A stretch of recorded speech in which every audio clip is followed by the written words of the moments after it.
C'est derrière ces murs de la prison de Gradignan, proche de Bordeaux, et dans l'une de ses cellules, que Pierre Palmade va passer ce mardi sa dernière nuit incarcéré.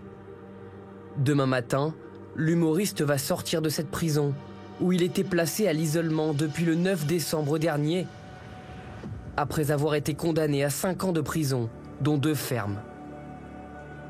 En mars dernier, Pierre Palmade avait demandé un aménagement de la peine en raison de son état de santé fragile. Cet après-midi, il a obtenu gain de cause. La Cour d'appel de Bordeaux lui a accordé une libération sous bracelet électronique. Il y a eu une nouvelle audience vendredi dernier qui là a finalement confirmé la libération sous bracelet. C'est la chambre d'application des peines qui l'a fait, mais elle a modifié les horaires de sortie conformément aux réquisitions du parquet. Les horaires de sortie du bracelet électronique, elles sont plus réduites, plusieurs heures par jour, mais ça va lui permettre quoi? Ça va lui permettre de se soigner. Un état de santé fragilisé un peu plus par 128 jours de détention, pendant lesquels l'humoriste a tenté de garder espoir en se réfugiant derrière sa passion. Il aurait écrit une pièce de théâtre ces dernières semaines. Il n'avait pas vraiment l'état d'esprit et l'envie d'écrire des sketchs humoristiques, donc il se serait focalisé sur le théâtre. Pierre Palmade veut désormais faire de cette libération un non-événement pour sortir dans la discrétion, plus de 2 ans après une soirée dramatique. Nous sommes le 10 février 2023. La nuit est déjà tombée sur la Seine-et-Marne, quand Pierre Palmade quitte en voiture sa demeure de Célie-en-Bière, à 50 km au sud de Paris. L'humoriste est avec 2 amis à bord. Ils décident d'aller faire des courses peu avant 19 h. Les 3 hommes prennent la route, direction le magasin Carrefour de Villiers-en-Bière, à une dizaine de minutes en voiture. Au même moment, à quelques kilomètres, proche de Damary-les-Lys, une autre voiture roule sur la chaussée. Celle de Yüksel Yakut. Avec son fils de 6 ans à l'arrière, il raccompagne chez elle sa belle-sœur, enceinte de 7 mois. Le véhicule passe devant Carrefour, s'engage sur un rond-point, puis sur une départementale. Juste derrière, un 3e véhicule, conduit par un homme de 87 ans, témoin de la scène.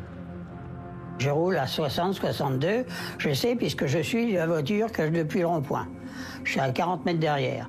Face à eux, une Peugeot 3008, la voiture conduite par Pierre Palmade. La voiture arrive en face et arrive à la hauteur de la voiture et donne un coup de volant et la percute de plein fouet. La suite du drame est alors racontée par la passagère à son avocat et depuis son lit d'hôpital. Elle a un premier souvenir, un premier flash d'une voiture qui se déporte et qui fonce à toute allure sur le véhicule dans lequel elle est. Elle a un second souvenir une fois que l'accident a eu lieu. Elle se souvient avoir ramassé le peu de force qui lui restait pour essayer d'aller extirper l'enfant à l'arrière du véhicule, mais sans y parvenir, parce qu'une fois à l'extérieur de l'habitacle, elle va s'effondrer au sol et ne plus pouvoir rien faire, mis à part se concentrer sur son bébé. Et le 3e souvenir qu'elle a, c'est la concentration qu'elle avait à l'endroit de son bébé.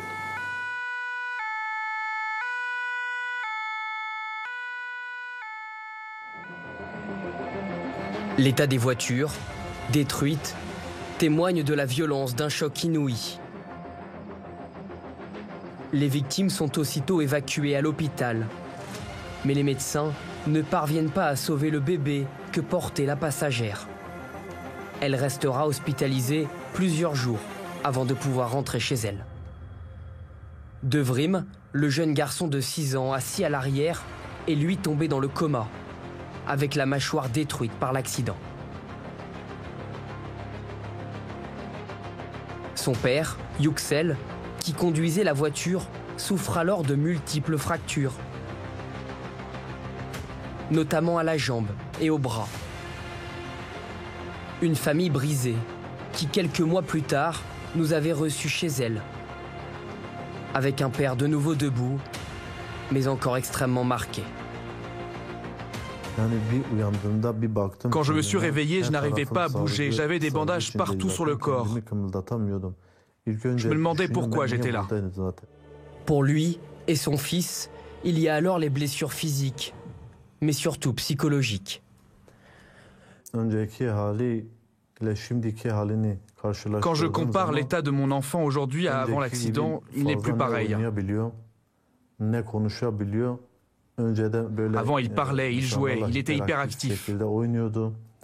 Maintenant, il ne parle plus à personne. Les cicatrices qu'il a sur le visage, sur la tête, ça va lui rappeler toute sa vie ce qu'il a vécu. Une famille brisée par un accident. D'après l'enquête, ce soir-là, Pierre Palmade n'était pas en mesure de prendre la route. Cela faisait 3 jours que l'humoriste, retranché dans sa maison de campagne avec plusieurs proches, faisait la fête à outrance. Entre drogue, alcool et relations sexuelles. Nous avions à l'époque rencontré une femme régulièrement invitée à ces soirées. Allez, on pouvait être juste 2 ou 3 ou 4, 5. Parfois on a déjà fait des partous aussi.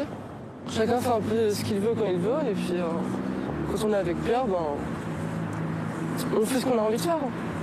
Cette nuit-là, vous consommez quel type de stupéfiants? Pareil, la cocaïne et des drogues de synthèse. Ouais.